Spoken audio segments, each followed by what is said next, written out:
बिस्मिल्लाहिर्रहमानिर्रहीम। अस्सलाम वालेकुम नाज़रीन, आप यूट्यूब चैनल देख रहे हैं। मैं इमरान खान हूँ। नेटो को भी अब ट्रंप ने धमकी लगा दी है।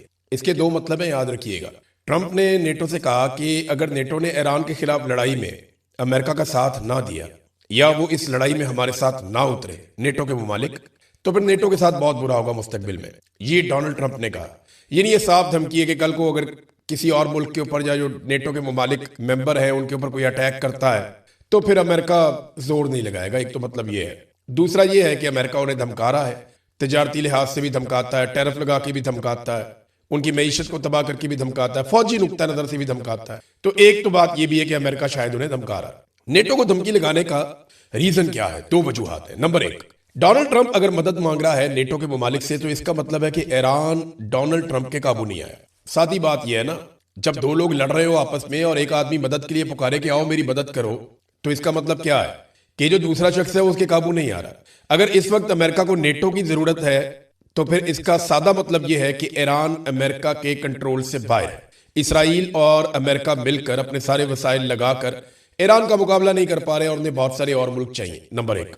इसका एक और मतलब भी है, और वो सादा मतलब यह है कि नेटो भी अब डोनाल्ड ट्रंप के कंट्रोल में नहीं है। नेटो जो हमेशा से अमेरिका की जेब में पड़ा हुआ था, उसकी मुट्ठी में बंद रहता है नेटो हमेशा, तो अब नेटो के मुमालिक घास नहीं डाल रहे। हत्ता कि अमेरिका के साथ बड़े अच्छे ताल्लुकात जिन मुमालिक के हैं, अमेरिका ने 5 बड़े मुल्कों को आवाज दी, नाम लेकर उनसे मदद मांगी। चाइना से, जापान से, साउथ कोरिया से, फिर उन्होंने बर्तानिया से और फ्रांस से मदद मांगी। लेकिन इन तमाम मुल्कों में से किसी एक ने भी हामी नहीं भरी कि वो अमेरिका के साथ मदद करने के लिए आ रहे हैं। वजह क्या है? डोनाल्ड ट्रंप तो एक तरह से टके टोकरी हो गए और उन्होंने अमेरिकी सदर का ओहदा भी टके टोकरी कर दिया है। वजह साथ ही है कि लोग अब एतबार नहीं करते अमेरिका के ऊपर जैसे पहले एतबार करते थे। लेकिन इसके बावजूद कुछ खबरें ऐसी आ रही हैं कि एक कोई इत्तेहाद बनाने की कोशिश की जा रही है और कोई ऐसा बेड़ा तैयार करने की कोशिश की जा रही है जो मशरिक वस्ता के अंदर पानियों में जाएगा और जाकर इस बात को यकीनी बनाएगा कि जो आलमी रास्ते हैं तजारत के वो खुले रहें। लेकिन मामला यह है कि जब तक मकामी मुमालिक इसके अंदर शामिल नहीं होंगे तब तक कामयाबी नहीं मिलेगी। और ईरान के मसाइल तो मौजूद है। यानी बड़ा अजीबोगरीब किस्म का एक दावा अभी पासदाराने इनकलाब ने किया। ईरान की जो फोर्स है बहुत ही अजीब, मुझे इस वक्त तो बहुत अजीब लगा।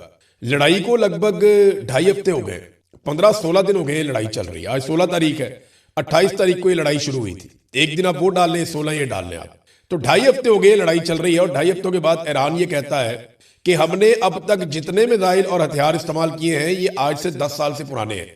और खास तौर पे जो हथियार हमने अभी डिजाइन किए पिछले साल जो 12 दिनों की जंग हुई थी, जून 2025 में 12 दिनों की जंग हुई थी ना ईरान की, तो उन्होंने कहा जी कि उस जंग के बाद जो हमने सीखा और जो हमने बनाया वो तो अभी हमने तक दिखाया ही नहीं किसी को, उससे तो हमने हमला ही नहीं किया किसी पे अभी तक। और ये बाकायदा ईरानी अफवाज और ईरानी वजारत खारजा बार बार ये बात कर रहे हैं। इसका सादा मतलब आप समझ जाए कि अभी उनके पास मजीद हथियार बाकी हैं जिन्हें वो चला सकते हैं। बहरहाल ये किस किस्म का एक इत्तेहाद बनाएंगे अमेरिकन, और ये क्या जंगबंदी के बाद काम आएगा, जंगबंदी से पहले आएगा? मुझे ऐसा लगता है कि ईरान के पास फेस सेविंग के लिए बहुत कुछ होगा एंड ऑफ द डे। बेशक आयतुल्लाह अली खामनाई जो है वो शहीद हो गए हैं, लेकिन उनका बेटा आ गया वो उसी तरह। बेशक ईरान के अंदर जो है वो रजीम चेंज करने की कोशिश की गई, उनको बहुत ज्यादा इंफ्रास्ट्रक्चर को नुकसान पहुंचाया गया, लेकिन ईरान कंपनसेट हो सकता है अगर उसके ऊपर से सिर्फ पाबंदियां उठा लें। ईरान में ना ये कैपेसिटी बहुत है अपनी इकोनॉमी खड़ी करने की। अरब ममालिक की तरह उसके पास भी तेल है और उसके पास बड़ी जबरदस्त लेबर भी है और 9 करोड़ लोग भी हैं, आबादी भी ठीक ठाक है। तो ईरान अपने आप को वापस खड़ा कर सकता है इस सूरत में कि उसके ऊपर से पाबंदियां हट जाए। मुझे नहीं लगता कि ईरान को फेस सेविंग के बगैर इस लड़ाई को खत्म किया जा सकेगा। और उसके पास अभी भी वो मवाद मौजूद है जिसको आप एटमी मवाद कहते हैं। ये ईरानी हुकूमत, ईरानी वज़रा खुद कहते हैं हमारे पास 450 किलो यूरेनियम मौजूद है जो 60% तक उसको हमने तैयार किया हुआ है। और जो बैनुल अक़वामी तखमीने वो ये कहते हैं कि 10 दिन अगर ईरान और काम करे तो वो एटमी धमाका कर सकता है, एटमी तजुर्बा कर सकता है। ये आलमी सतह पे मानी हुई एक हकीकत है। अब जब ईरानी हुकूमत से वज़ीर ख़ारजा से ये पूछा गया बैनुल अक़वामी मीडिया की जानिब से, जनाब वो यूरेनियम किधर है, तो उन्होंने कहा जी वो तो अमेरिका ने बम मारे, वो जमीन के नीचे दब गए कहीं पे। कितना आसान कर दिया डोनाल्ड ट्रंप ने उनके लिए। ये B-52 बॉम्बर्स लेकर आए थे पिछली मरतबा जून में, डोनाल्ड ट्रंप ने बमबारी की और ये कहा कि जनाब हमने यूरेनियम का जो जखीरा है जहां पे इनका है वो हमने सारे बंकर तबाह कर दिए और सारी सुरंगें बंद कर दी हैं। तो उन्होंने भी यही कहा ईरान ने, उन्होंने कहा जी बिल्कुल वो ऐसे ही ठीक कह रहे थे डोनाल्ड ट्रंप की खाते डाल दिया कि इन्होंने बमबारी की वो नीचे दब गया। ये अब ईरान ने कह दिया। इससे पहले याद रखिएगा कि पुतिन ने एक ऑफर की थी डोनाल्ड ट्रंप को कि मैं ये जो एटमी मवाद मौजूद है ईरान के अंदर, ये मैं अपने मुल्क में ले जाता हूँ, यूरेनियम वहां ले जाता हूँ और चीजें कंट्रोल हो जाएंगी। लेकिन अमेरिका ने इसे मुस्तरद कर दिया था। अब नाज़रीन, अमेरिका की बात मानी नहीं जा रही और दूसरी जानिब ईरान अटैक पे अटैक कर रहा है। ईरान ने 50 से ज्यादा हमले कर दिए हैं इसराइल के ऊपर, यानी 54-55 लहरें उनकी मिसाइलों की जा चुकी हैं। जबकि जो इसराइल के अंदर से एक रिपोर्ट आई है ना, वो बड़ी खौफनाक है। वो रिपोर्ट ये बताती है कि गुज़िश्ता 24-36 घंटों में बहुत ज्यादा अटैक हुआ, यानी हफ्ते की रात लगभग 12 बजे के बाद से लेकर एतवार की रात तक की जो रिपोर्ट है वो ये बताती है कि हर 90 मिनट के बाद ईरान ने मिसाइल दागे हैं। एक नई लहर दागी है इसराइल के ऊपर और उन्होंने बड़ी तबाही फेरी है इसराइल के अंदर। खासतौर पे जो क्लस्टर बम है उन्होंने जगह जगह पे आग लगाई हुई है और बहुत सारे एरियाज को तबाह किया है। ये इसराइली चैनल 12 के मुताबिक गुज़िश्ता रात, हफ्ते की रात से लेकर एतवार की रात तक हर 90 मिनट के बाद बमबारी हुई है। ये इसराइली चैनल कह रहा है और वो ये कह रहे हैं कि लगातार ये बमबारी हो रही है, इस बमबारी को नहीं रोका जा रहा। जबकि दूसरी जानिब ईरान ने एक और धमकी भी दी है, बल्कि एक वार्निंग दी है और कुछ इलाके खाली करने के लिए कहा है। ईरान ने कुछ तस्वीर और सबूत पेश किए हैं कि ईरान के ऊपर जो अटैक हो रहे हैं वो खलीजी ममालिक में अमरीकी अड्डों से हो रहे हैं, लिहाजा इसलिए यहाँ पे अड्डों में जवाबी हमला करना जरूरी है। लेकिन साथ ही ईरान ने यह कहा कि फौजी मुकामात के अलावा जहां पे कोई अटैक हो रहे हैं या किसी तनसीब के ऊपर अटैक हुआ तो वो हमने नहीं किया, वो अमेरिका या इसराइल कर सकते हैं ताकि अरब ममालिक ईरान के साथ लड़ पड़े। लेकिन अरब ममालिक ने कमाल सब्र का मुजाहरा किया है और उन्होंने इस लड़ाई से जितना हो सका वो उन्होंने गुरेज किया। एक और बड़ी खबर यह है कि ईरान में लगभग 500 के करीब जासूस पकड़े गए। बहुत सारे गद्दार पहले भी थे ईरान में, अभी भी बहुत सारे गद्दार हैं। ये प्रॉब्लम रहती है गरीब मुल्कों के अंदर, वहां पे गद्दार बड़े आराम से मिल जाते हैं। तो यहाँ पे ईरान में जो गद्दार मिले हैं वो 500 के करीब बताए गए हैं और ये खबर दी है पुलिस चीफ ने। उन्होंने एतवार वाले दिन बताया कि अमेरिका और इसराइल की फजाई बमबारी के दौरान दुश्मनों को मालूमात फराहम करने के इल्जाम में 500 अफराद को गिरफ्तार किया गया है। इनमें लगभग आधे अफराद वो हैं जो सरकारी ओहदों के ऊपर बैठे हुए थे और गिरफ्तार किए गए बाद मुश्तबा अफराद पर मुबैना तौर पर हमलों के अहदाफ की निशानदही या हमलों के मकामात की फिल्मबंदी के फुटेज दुश्मनों तक पहुंचाने के इल्जामात भी हैं। ईरान ने दुबई और दोहा के हवाले से कुछ वार्निंग जारी की है और कुछ इलाकों की निशानदही की है। इस निशानदही में ईरान ने कहा है कि जनाब यहां से जो मकामी लोग हैं वो निकल जाएं, क्योंकि उनकी इत्तला के मुताबिक यहाँ पे अमरीकी फौजी छुपे हुए हैं और वो अमरीकी फौजियों पे अटैक करना चाहते हैं। वहां खलबली मच गई है, लोग वहां पे आपको पता है उजलत के अंदर निकलेंगे। जब इस किस्म की वार्निंग जारी की जाएगी तो ऐसे ही होगा। फिर अमेरिका की फ्रस्ट्रेशन का अंदाजा आप यहां से भी लगा सकते हैं कि ना सिर्फ डोनाल्ड ट्रंप आलमी सतह पे गुस्सा कर रहे हैं, कभी नेटो के ऊपर, कभी किसी और मुल्क के ऊपर, कभी किसी और पे चढ़ाई कर रहे हैं, बहुत उजलत में है और बहुत घबराहट का शिकार है। डोनाल्ड ट्रंप की फ्रस्ट्रेशन खत्म नहीं हो रही। उसने एक काम किया था मकबूलियत के लिए, वो उल्टा पड़ गया उन्हें। अमेरिका के अंदर भी मीडिया पे चढ़ाई कर दी है पीट हेग्सेट ने और उसने जो है वो अमेरिकी मीडिया को लताड़ के रख दिया। उसने कहा जी आपको डोनाल्ड ट्रंप से दुश्मनी है, आप डोनाल्ड ट्रंप से नफरत करते हैं और डोनाल्ड ट्रंप से नफरत जो है वो आपके डीएनए में, आपके खून में है। कोई भी सदर अमेरिका का ऐसी कामयाबियों का ख्वाब भी नहीं देख सकता था जो डोनाल्ड ट्रंप ने कर दिखाया है। और उसके बाद कहा जी आप अधूरा सच दिखाते हैं, आप घुमा फिराकर मालूमात वो देते हैं जिससे नुकसान होता है, आप अवामी राय को खराब कर रहे हैं।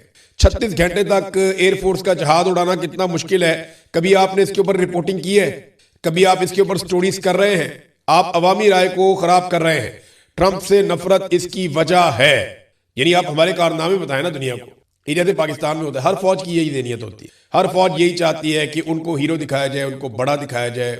अगर वो हार भी जाए तो कहा जाए नहीं जी नहीं ये जीत गए हैं। अगर वो किसी जगह करप्शन भी करें तो बताया जाए नहीं जी करप्शन नहीं कर रहे, बहुत अच्छे लोग हैं। फौजी मेंटेलिटी ऐसी होती है, जिसके हाथ में हथियार होता है ना उसका दिमाग खराब हो जाता है। तो अमेरिका के अंदर भी वो मीडिया के ऊपर चढ़ दौड़े। उन्होंने कहा जी मीडिया जो है वो कसूरवार है सारी बात का। जब डोनाल्ड ट्रंप और अमेरिकन हुकूमत के हाथ में चीजें नहीं आ रही ना और उन्हें समझ नहीं आ रही कि ईरान को काबू कैसे करें। देखिए ईरान का नुकसान बहुत ज्यादा हुआ है। मैं आपको फिर बार बार कहता हूं कि जब मैं ये कहता हूं कि ईरान अच्छी लड़ाई लड़ रहा है तो इसका मतलब ये नहीं है कि ईरान को मार नहीं पड़ रही, ईरान को ज्यादा मार पड़ रही है। और मैं पहले दिन से एक बात कह रहा हूं कि ईरान को जो एक चीज संभाल के रखनी पड़ेगी वो चेन ऑफ कमांड है। इस लड़ाई के खात्मे तक ईरान को अपनी चेन ऑफ कमांड बरकरार रखनी पड़ेगी, अपने इंपॉर्टेंट लोगों की जानें बचानी पड़ेंगी और उनका आपस में कोऑर्डिनेशन जिंदा रखना पड़ेगा। और जो फौज को अहकामात देने और वहां तक अहकामात पहुंचने और जो पूरा इनका सिस्टम है मिसाइलों का या हथियारों का, उस तक जो कोऑर्डिनेशन का पूरा एक निजाम है वो कायम रखना पड़ेगा। अगर ईरान ये करने में कामयाब हो गया तो फिर लंबी लड़ाई भी लड़ जाएगा, इससे कोई फर्क नहीं पड़ता। बकौल ईरानियों के उनके पास बहुत ज्यादा हथियार है अब एक तरफ तो ईरान अटैक कर रहा है, ये बड़े खौफनाक अटैक ईरान ने किए गुज़िश्ता 36-48 घंटे इसराइल के लिए बहुत मुश्किल थे, लेकिन इसराइल भी लगातार हमले कर रहा है, ना सिर्फ ईरान के ऊपर बल्कि वो हमले कर रहा है लबनान के ऊपर। ईरान की तफसीलात तो मैंने आपको बताई, लगभग 1350 अफराद शहीद हो गए, अब तो 1400 के करीब हो गए, और ईरान में बहुत नुकसान किया है, बड़ी बिल्डिंग तबाह की है, बहुत इंफ्रास्ट्रक्चर को नुकसान पहुंचाया। लेकिन लबनान के अंदर भी लगातार हमले कर रहे हैं। 11 अफराद जो है वो गजा में शहीद हो गए हैं, और इनमें 8 पुलिस वाले हैं जो गजा में काम करते हैं, फलस्तीनी। और गुज़िश्ता 2 हफ्तों के अंदर 2 मार्च के बाद से लेकर अब तक लबनान में 850 अफराद शहीद हो गए, 107 बच्चे हैं और 66 खवातीन हैं, और 2105 अफराद वहां पे जख्मी हैं, और बड़ी तादाद में जख्मी जो है वो ईरान में भी है। तो इसराइल ब्रूटल अटैक कर रहा है, और इसमें इसराइल एक वेपन यूज कर रहा है जिसे कहते हैं फास्फोरस बम। ये जो फास्फोरस बम है ना, ये एक नॉर्मल साइज का बम होता है, इसे फायर किया जाता है, ये टैंक के जरिए से भी फायर होता है, अलग अलग किस्म के इसके फायर करने के तरीके हैं। ये बम जब करीब पहुंच जाता है उस इमारत के या उस टारगेट के जिसके ऊपर इसने गिरना होता है, तो 80 या 100 मीटर पहले इस बम के अंदर एक ब्लास्ट होता है, और इसमें से सफेद फास्फोरस बहुत बड़ी मिकदार में उसके टुकड़े निकल के जमीन पे जाके गिरते हैं, और वो जल रहे होते हैं। ये जो व्हाइट फास्फोरस है ना, इसमें आग लग जाए तो ये बहुत ज्यादा हीट जनरेट करता है। इसकी जो गर्माइश होती है ना, जो हीट होती है, वो ऐसे जैसे जहन्नुम है। मैं मिसाल के तौर पे कह रहा हूँ, 1500 फ़ारेनहाइट 815 डिग्री सेंटीग्रेड, इतनी खौफनाक गर्मी ये जनरेट करता है, और इसे पानी से भी नहीं बुझाया जा सकता। इसको बुझाना भी तकरीबन नामुमकिन होता है, बहुत मुश्किल हो जाता है। ये जिस चीज पे गिरता है उसको राख बना देता है, और जिस इंसान को ये लग जाता है वो मुस्तकिल तौर पे माजूर हो जाता है, या उसकी जान, उसकी तकलीफ जो है वो बड़ी दर्दनाक होती है। तो इसको एक केमिकल हथियार की तरह देखा जाता है पूरी दुनिया में। तो ये वाला जो हथियार है उसे इस्तेमाल कर रहा है इसराइल, और लगातार वो ये लबनान पे भी फेंक रहा है, और लगातार इसको ईरान के ऊपर भी फेंका जा रहा है। ये बहुत अफसोसनाक है। पूरी दुनिया के अंदर इन वेपन्स को डिस्करेज किया जाता है, लेकिन इसराइल इन्हीं हथियारों को लगातार अभी तक इस्तेमाल कर रहा है। नाज़रीन, इसराइल का एक नशरियाती इदारा है कान, उसने एक बहुत बड़ा इंकशाफ किया है। वो ये कहता है कि सिक्योरिटी ज़राए से बहुत बड़ी खबर आई है, और वो खबर ये कहती है कि सिक्योरिटी हुकाम ने इसराइली हुकूमत को खबरदार कर दिया, और इसराइली हुकूमत को बताया है कि ईरान के खिलाफ जंग में किसी किस्म की कोई पेशरफ्त नहीं हो रही, कोई कामयाबी नहीं मिल रही। जंग के अहदाफ पर दोबारा नजरसानी की जाए और चेक किया जाए कि हम क्या कर सकते हैं। ईरानियों को निज़ाम हुकूमत के खिलाफ बहुत बड़ी तादाद में सड़कों पर निकालने में मुकम्मल तौर पर नाकामी हुई है, इसका भी एतराफ़ किया गया है। यानी ये जो दावे थे कि जनाब लोग बाहर निकल आएंगे, ईरानी निकल आएंगे, ये सारा कुछ नहीं हो सका। अमेरिका के एक सेनेटर हैं बर्नी सैंडर्स, इनका जरा आप स्टेटमेंट देखें, इन्होंने जो बयान दिया है वो अमेरिका के लिए एक आईना दिखाने के मुतरादिफ है। इन्होंने कहा कि नेतन्याहू ने ट्रंप को इस हौलनाक और गैर मकबूल जंग में धकेला है, यानी फंसा दिया नेतन्याहू ने, और एक दलदल में। अब उसे समझ नहीं आ रहा कि इससे बाहर कैसे निकलना। और वो बताते हैं कि बड़ी तादाद में ईरानी शहीद हो गए हैं, हलाक हो गए, वो तो लिख रहे हैं, और 13 अमरीकी फौजी मारे गए हैं। 12 दिनों में लगभग 16.5 अरब डॉलर का जो है वो नुकसान हो गया है, और 32 लाख ईरानी बेघर हो चुके हैं, और 773 लबनान में लोग जाँ बहक हो चुके हैं, जबकि ईरानी 10,000 से जायद जख्मी हैं, और इसके बावजूद हासिल कुछ नहीं हुआ। अमेरिका यानी आबनाए हुर्मुज़ भी बंद हो गई, और अमेरिका ऐसी जगह फंस गया है जहां से वो निकल नहीं पा रहा। देखिए, आबनाए हुर्मुज़ को दौरान जंग अगर अमेरिका खुलवा देता है ना, तो डोनाल्ड ट्रंप की कुछ इज्जत बच जाएगी। लेकिन अगर टेबल पे बैठ के मुज़ाकरात के नतीजे में आबनाए हुर्मुज़ खुल जाती है और उसके बाद कोई बम नहीं चलता, तो फिर ईरान की इखलाकी फतह हो जाएगी। अब अरब जो है वो आहिस्ता आहिस्ता ये सोचेंगे कि अमेरिकन और अमेरिकन के जो हथियार हैं क्या वो हमारे काम के हैं। अरबों को भी अपने आप को उसी तरह इक्विप करना पड़ेगा, उसी तरह अपने मिसाइल बनाने पड़ेंगे, अपने हथियार तैयार करने पड़ेंगे जैसे ईरान ने किए। देखिए, अरबों को अगर कोई खतरा है तो उनकी लड़ाई तो इसराइल के साथ हुई है माजी में, आइंदा भी ऐसा लगता है उसी के साथ होगी। और इसराइल जिसको नाकाबिले तस्खीर समझा जाता था, वो पोल खुल गया, सारा झाका खुल गया, सबको पता चल गया कि ये तो मिथी टूट गई इसराइल की आयरन डूम की। पाकिस्तान के अंदर बहुत सारे जर्नैल सहाफियों को बिठाकर कहते थे कि हमें इसराइल के साथ ताल्लुकात इसलिए भी बनाने चाहिए कि इसराइल के इंडिया के साथ ताल्लुकात है, इंडिया जंग में फायदा उठाता है, इसराइल की टेक्नोलॉजी बहुत अच्छी है, वो नाकाबिले तस्खीर है। और इस वक्त इसराइली शहर जो है वो जगह जगह पे मलबा पड़ा हुआ है जंग का, बहुत तबाही फिरी है। नेतन्याहू सामने नहीं आ पा रहा, छुपा हुआ है, मंजर आम पे आने से डर रहा है कि सामने आया, किसी जगह पे पब्लिक में आया तो पता चल जाएगा ये कहां पे है, उसके ऊपर अटैक हो सकता है, और पता नहीं वो अपने मुल्क में है भी या नहीं है। नाज़रीन, अभी तक जिन ममालिक ने मदद की है ईरान की, यानी ऐसी मदद की है जिसमें कुछ मदद फराम की गई हो, अद्वियात, बाकी चीजें, वो उनमें चाइना है, रूस है, आज़रबाईजान है और वियतनाम है। ये वो ममालिक हैं जिन्होंने ईरान की मदद की है भाईचारे के हवाले से कि ठीक है आपके मुल्क पे अटैक हो रहा है, हम इसकी मजम्मत करते हैं, आपके लोग शहीद हो रहे हैं, जख्मी हो रहे हैं, आपका इंफ्रास्ट्रक्चर का बहुत नुकसान हो रहा है, आपको अद्वियात की ज़रूरत है, खुराक की ज़रूरत है, ये चीज़ें हम पहुंचा रहे हैं, तो वो इमदादी सामान जा रहा है। पाकिस्तान की जानिब से कोई इमदादी सामान अभी तक ईरान में नहीं है, जबकि पाकिस्तान के वज़ीर आज़म ने यह हुक्म जारी किया है कि जो रसद है उसको बढ़ाया जाए अशिया खुर्दोनोश की खलीजी ममालिक पे। खलीजी ममालिक जहाँ पे मेरे ख्याल में खुराक मौजूद होगी ज़रूर, और खलीजी ममालिक में जो है खुराक वो जा भी सकती है, उनके पास पैसा भी बहुत है, यानी वहाँ खलीजी ममालिक में खुराक पे जमाना अच्छी बात है, बुरी बात नहीं है। लेकिन ईरान की मदद पाकिस्तान को भी करनी चाहिए। जब बाकी ममालिक कर रहे हैं तो पाकिस्तान पीछे क्यों रहे?